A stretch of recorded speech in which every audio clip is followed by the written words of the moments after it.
Hi, welcome to my show. Today I have a beautiful friend here who is a great author as well, novelist, Cynthia Harrison. Hello. Hi.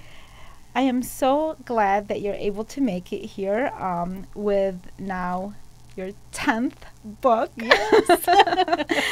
um, I met Cynthia through the Detroit Working Writers, Yes. and she was just really a mentor. I felt like you were a mentor for me. That's sweet, William. Yes, but Thank well, you. it's true. And so I'm so happy, and we became friends through the process how as many authors. books you have? I well, was thinking. well, actually, that's exactly what you asked me. Yeah. And this one, I'll show this one picture that we're together. Oh, it's actually right here. You actually, that's what you asked me that day. You said, how many books do you have? I know, because I didn't know where to start. So we had that in common, that Yes. we are prolific writers. Yeah. And so, and but we're also, we have so many other things in common. And Yeah. I'm just really happy that your 10th book is out, because I know that you were talking to me about it through the process. And this is very different for you as an Yes. author, and please, tell us why. First of all, it's called Lily White in Detroit. Yes. So yeah, please tell us about this book, why it's different, and your journey in writing it. Well, it's my first crime novel. I started out writing more romance, women's fiction type of books, and little by little they got darker. And I don't know why that was. If I just, I enjoy reading mysteries myself, and I like psychological type books where they really get into the mind of the characters. I really like psychology, so that's one of the reasons I like to get into the characters and write. It just helps me. So I was finding my way in this genre, and I started with cozies. Those are just pretty much the crime is off scene, not so gritty, can be fun. Most of the detectives are amateurs. Mm-hmm. So this one was different because it's really my first crime novel. So I had to go to the Writers Police Academy because I have a police officer, and I had to learn all about being a police detective. And then I have a private investigator, and I had to learn all about that too. So I went to this big conference. It's in Green Bay every year. It's great. And went with a writer friend, and we had so much fun. And we're now, she started the Michigan chapter of Sisters in Crime. So when we were there at Green Bay, we saw the National Sisters in Crime. And Sisters in Crime, it sounds like we're like a gang of thugs, But really, no, it's Sarah Perensky. Her famous private investigator, V.I. Warshawski, very famous, like best-selling #1 movies with big stars in her stuff. She decided, and this is back, we're talking 25 years ago, women who wrote crime novels, like hard-boiled crime novels, and not just fluffy little fun books with recipes, where a murder happens. That's the cozy. I like both. I like reading both. But I thought, one of our great Detroit writers died, and I was just like, oh my gosh, Elmore Leonard. I was just gonna say that's who you're. Okay, yes. Yeah, not too long ago. Yeah. And I just thought, who's gonna write crime novels in Detroit? We do have more, and there's always new ones in females even coming out, so that's good. I'm happy about that. And Sarah, when she started Sisters in Crime 25 years ago, there really weren't reviews by women crime writers. So she started the organization to give more opportunities, I guess, for like reviews and different things for female crime writers. And so, you know, we were at this Writers Police Academy where everybody's a crime writer. And my friend just went up and talked to the president of Sisters in Crime. It's a national organization with thousands of members. And she said, I want to start a Michigan chapter. And here we are a couple years later, and we have our Michigan Sisters in Crime. And so anyway, this is my first book out, you know, from all of that experience that I had, you know, like just 3 days of just cramming my head full of all these facts about police work and about private detective work. But so was this research and this work that you did, this was prior to making this decision about this book, or was it kind of... I started writing it. You started writing it, and then you I knew I didn't know enough. I knew I needed some... This is a really great example of writers, what they do, because I get crazy ideas. Well, and also people don't see the kind of research that we sometimes have to do in order for us to really try to make the story, you know, to, even though this is fiction, correct? But you still have to do the research. Yes, to make it for the reader to feel like it's real. You're not just, you know, you're making things up, but you do have to connect with. Like you said, the cops, and to understand, and the private investigator. There's two different. I mean, they are totally. They have the same goals, but they work in different ways. So, but what was that journey like? So you're going from. So I was romance. Yes, I was just going from romance, and I just think that because I love reading, and I love reading mysteries, and as I got older, I wasn't reading as much romance anymore, and I wanted to like spread my wings a little bit and see if I could try to write a mystery. So I started like putting a little bit of mystery in my in my romances, like cozy little mysteries, and I had the Blue Lake Christmas mystery. It was like a holiday theme one, and it was cute and everything, and it was fun, but I didn't have to do a lot of research for that because it was an amateur who was trying to find out who the murderer was. So I'm an amateur as well. So I didn't have any experience with cops or private investigators, and I just got myself into this book.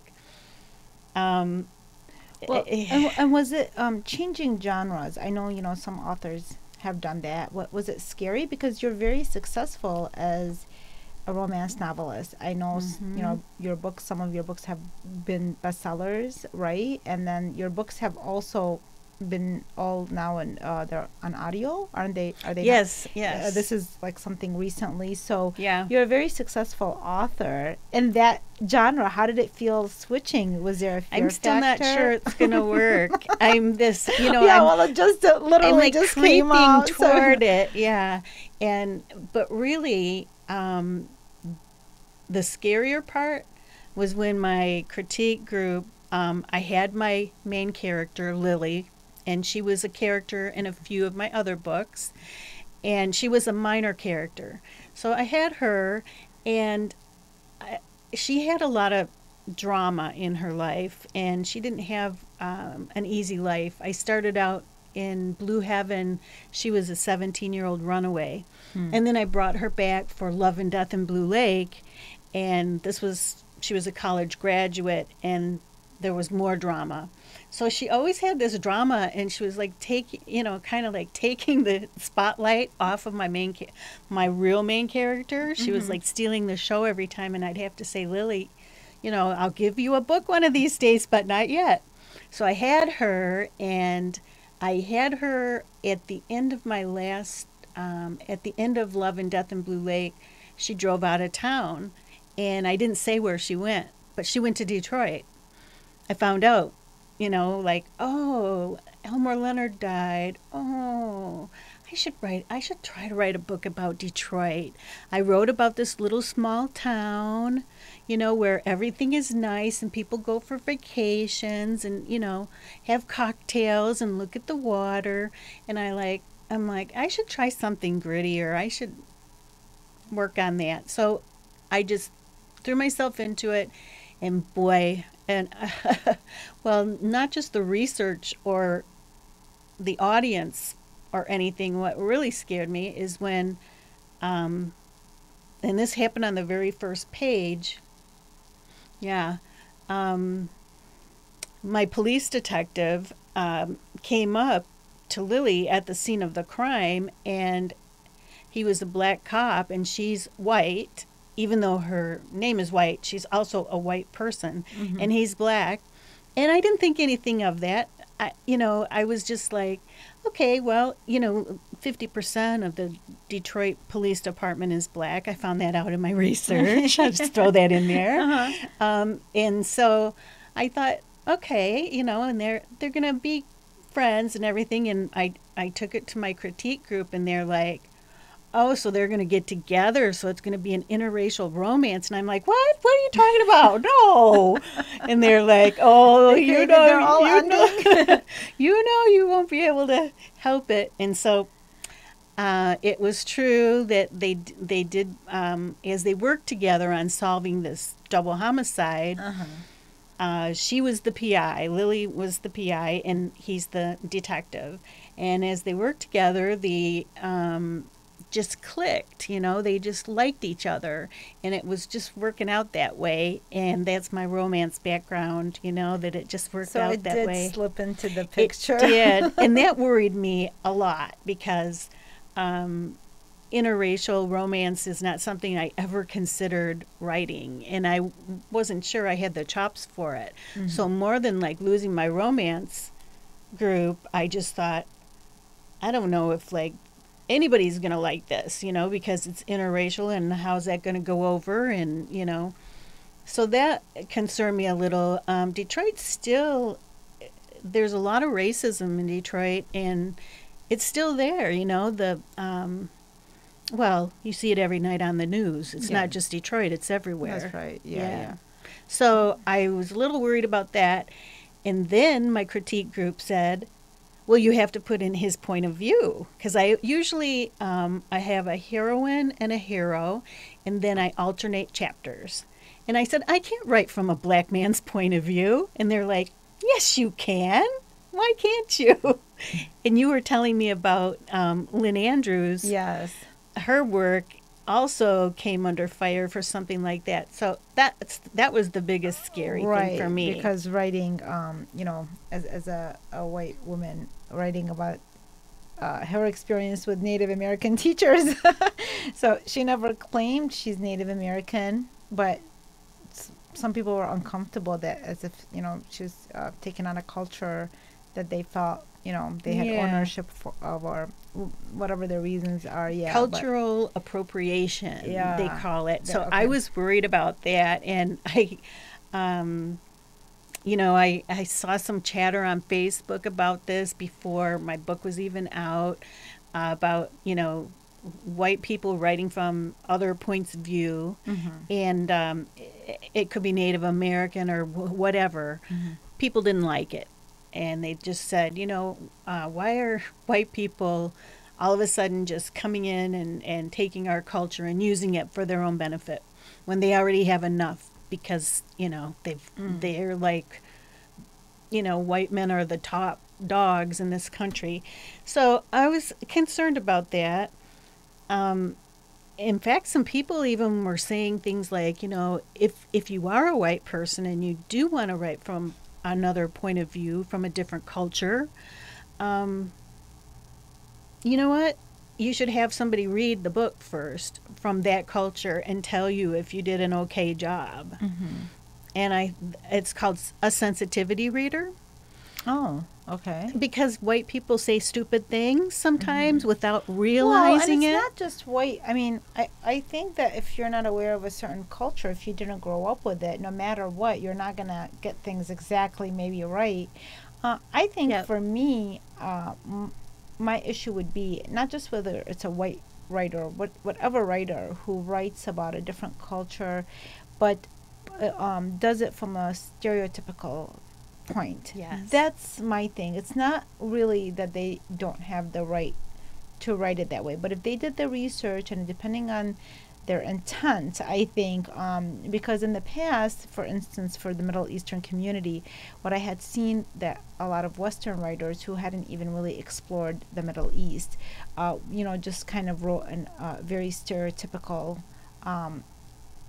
about women and men, and it was just your stereotype, that the image that they think it is, rather than maybe doing some research. But one of the loveliest books I had read, and gosh, now she slipped my mind, but I think it was called The Sheik, and it was a professor who has since passed away, a woman who had visited Iraq with her husband. He was an archaeologist, and she lived there, and she wrote about her experience there and her observation of what was going on, and it was so wonderful. I thought she had a beautiful voice. I didn't feel at all like, oh, why is she writing about this? I was so happy that she was writing about it. She got it right. And she got it right because she was expressing, they lived in this little community, and it was almost like, I don't know, even maybe a village, but the way she expressed it, I could relate. And I said, yes, her observation, because it was coming from a loving stance. And she wasn't just trying to group people. And she was really trying to understand. She was being a writer. She wasn't judgmental. She was more observing and just displaying it in an honest, beautiful way. And not just necessarily a good or bad way, but just an honest way. That's what I tried to do. And then I was just going to say, I'm sense that's probably your way of handling this book. I tried really hard to get it right. When I decided I'm going to write from a black man's point of view, I chose the third person. Lily's parts are in first person, so he's in third person, so that gave me a little distance. And I do have experience in the black community. I went to college in Detroit, and at the time that I went to school there, I was in the minority. There were very few white people. It was mostly black college. So I went there, and I was immersed in this other culture, so it wasn't like I didn't know what black people are like. Right. I mean, I understood that, so I didn't think he was a stereotype because he's a very smart man, and he comes from, his father's the chief of police, his mother's the president of Wayne State University. I'm not sure if I put Wayne State in there. My publisher's funny about real names of things. She wants you to make things up. Yeah. So but that was your. But yeah, I wanted them to be like the kind of black people that I knew in college, because that's what I knew. Yeah. So I thought, okay, I'm just going to do it, and because my friends were calling me out, and they're saying, you wrote from a white man's perspective. Why is it different to be a black man? And I'm like, yeah, you're right. I learned so much about, those parts of the book. I really struggled sometimes with it. I stopped writing it about halfway through, and I wrote that fun Christmas mystery because it was like so heavy, the crime, and Detroit has like a murder a day, I think. Yeah. And then maybe also the feedback was heavy too, because you have to try to find that if this is. Because sometimes our feedbacks make you think. Like if you weren't thinking twice about doing something, the feedback. But then that's what builds up to you really affirming the story that you want to tell. And given your years of writing, I mean, when was the first time? How did you even get involved in writing? I started in junior high. I wrote for my school paper, and I had a diary that I loved writing in every day. So like 13, 14 years old. And then when I got to high school, I started writing poetry, and I did that for a number of years. And so when did you because the first book was published in 2007, it looks like. Yeah, and that was a fluke. I wanted to be a writer. I wanted to write novels. I didn't think I was a good enough poet. Now I think if I would have wrote for 20 years and wrote poetry, maybe I would have turned out to be okay. But if, I was in college and I'm reading Sylvia Plath and all these wonderful poets, and I was just like... 20 years would probably do that. Yeah. And so I was like, okay, then I went to short stories, and I was teaching, because you have, as a writer, you need your day job. Mm-hmm. So I was teaching, and I had like a stack like this of handouts for my students, like probably 4 or 5 inches thick of handouts, because I couldn't find a creative writing book that was for all my students. They were college freshmen. Some of them wanted to write screenplays, some of them wanted to write music, some of them wanted to write, hardly anyone wanted to write a novel. Mm-hmm. They had they wanted to do blogging, mm-hmm. There was all these things. So I had to go out and search for a book that didn't exist. So I wrote that. I wrote that book. Your Words, Your Story. Yeah, and it's my only nonfiction book. And it's really a writing manual. It's a writing guide, and it has homework, but, people don't have to do the homework. It's actually still selling. That was, 2007, and it's still selling on Amazon. I can't believe it. You had a workshop. Didn't you have a workshop not long ago, like 2 years ago or something? I remember I attended the workshop, and it was very helpful because you talk about you being newly married and trying to write, and just very, very fabulous stories. I was so inspired by your stories, because sometimes we all have these situations as writers. Life happens, and then we wonder, how are we going to continue as writers? So I found your stories very inspirational in that sense. And you were telling me how you have these collage of that's one of my collages. I had 2. What do you do with that? So if right now, something for authors to learn from, I like that you're sharing this.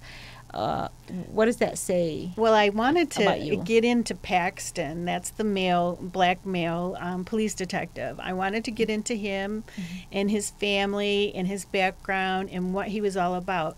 So I just went to the store. I love buying magazines anyway, so it's a good excuse. Mm-hmm. So I bought all these magazines, and then I just came home and I went through them, and whatever struck me, whatever called to me, I would pull it out, and I like to make a collage. And it's like the left side is his home now, and his family's at the top. So this is all about the book? Yeah. Oh, yeah. So this is not about you. This is about the book. You create a collage for. Yeah. Okay, that's an interesting. And then method of. Even the criminal is in there. Do you do that with all your books, or is this Yes, I do. I love it. So do you find that it helps you in the process? I mean, it kind of clarifies. It really does. I put up the big poster in my writing room, and I had one for Lily, and then when I really had to get and understand Paxton, I made one for him, and it helps you really, just get the feel of your character, and it's like merge into there when I'm writing, mm-hmm. and I just sometimes I'll just look at it for a while, and okay, there's a money clip. What can I say about that in the story? To give me ideas if I'm running out of juice. It helps. I really like that. I wasn't sure. I thought that was something that. I actually do my own, personal. I have like a book, mm-hmm. for like goals, and I do collaging with that too. What is this one? What is this? Oh, that's my first novel for the Wild Rose Press, mm-hmm. And it's in audio now. All my books were in audio. Yeah, that was fun. That was about a college teacher. So I was a college teacher. So mm-hmm. I really I taught at 2 different colleges, Oakland University and Macomb Community College, mm-hmm. and they're such different environments. Mm-hmm. And although I'm an English major, English, yeah. I taught writing for college students at Oakland, and at Macomb, I got to teach creative writing and literature, which I love. Those are my loves. So I stuck with the community college over working at a university. Even though they paid more, I wanted to do what I like to do. And that's how my first book came out. And I was like, whoa, I got a book here. Well, and you have a lot of books, like as you can see here. I mean, those are just even half of what you have. Yeah, you there's know, there's a more, couple since half a then. dozen, Yeah. And this is, I'm going to show where you work. Is this your office? That's my office, and right there in the back where you see the windows, that's where I'll put up my my collage poster of my characters. Okay. And I just have it there, and it's just always there for me. What's your schedule like for writing? Like, how many hours a day do you write? I get up and I start writing. That's the first thing that you do in the morning is start writing. Okay. Yeah. How many hours a day?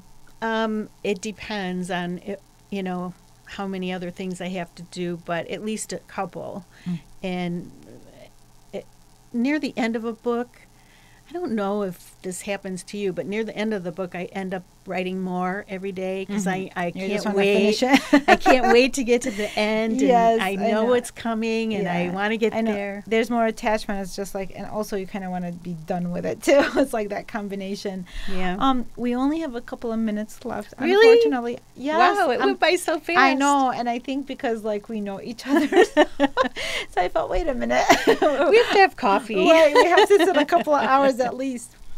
But in these couple of minutes, what is something that you, especially given that you taught, you know, English and creative writing and stuff like that, what is one advice that you would give writers that are, whether starting off or maybe writers that are a little bit stuck in their career or something? What's one advice that you can give people? Well, if you're just starting off, find a group. Like you mentioned DWW, Detroit Working Writers. Is very strong. Yeah. Important. Yes. Or you can even find a creative writing class. Yes. If you're just starting out. But if you're stuck, I was stuck with the romance and I changed lanes. So try changing lanes, you know. Yes. Try a different genre. Yes. And I know you have fun with your writing. I can do. tell, you know, when we talk about it. It's not fun, I don't want to do it. Yes, you know, when you talk about it, you're not afraid to take risks, and I can tell that you enjoy the process very much. So it's very important. Sometimes it's good to be, you know, serious, and because, you know, it's, you know, if we want to move ahead, but it's also very important not to take yourself too seriously. If you can find that balance between those two. Yeah. Well, I'm so glad that you made it here. I hadn't seen you for a while, and so we will have to catch up and have coffee. A half an hour is nowhere near enough. But I do thank you for coming, and I hope that, you know, I can have you again with another book, because that's very likely that it would happen. Given boy. Yeah, so thank you for coming, and thank you, and then check out people can go on your website. I've been showing it, your website right here. Yeah, I blog every week still. Yep, CynthiaHarrison.com. I've been blogging since 2002. Yes, so a long time. Also, you're pretty. You do like you said, you do still do workshops and such, though. Sometimes. Yeah, well, sometimes. Not too much anymore. Check out her website. You'll see what she does. Well, thanks again. It was wonderful having you here. Thanks, Liam.